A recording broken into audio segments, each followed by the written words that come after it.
I watched a vehicle drive in the parking lot. It was day 2 or day 3. I can't remember which day it was. And I just remember going, my God. First, that car's even rolling because it was just beat. I mean, tree branches, whatever, hit it, it dented all up, cracked windshield, cracked glass all around.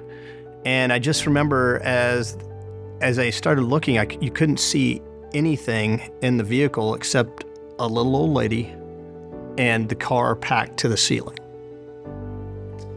And she got out of this car, and this little old lady came walking over, and she looks at, just sort of looking around, and I thought, well, I'll go see if she's okay. She needs something. And she goes, I heard I could get a meal here. Is there food here? I was like, absolutely. So I showed her where the line was. She got in line.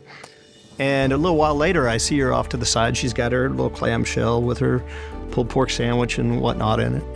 And she's crying. So I sit there and I'm like, oh man, I hope we didn't do something wrong, or, I hope she, what made her upset. So I went over there and she's crying. She looks at me. She's like, I just need to know who to thank. Who came here for my community? Who do I thank?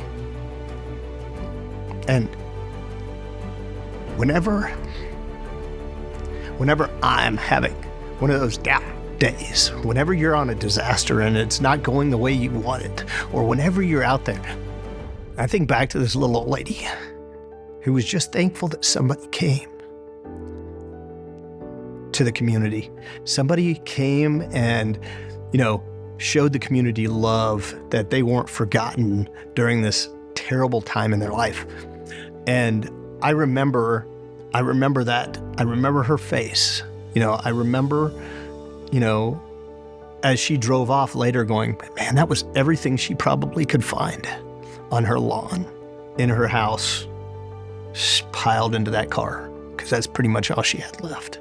And she thought enough to thank me for a pulled pork sandwich.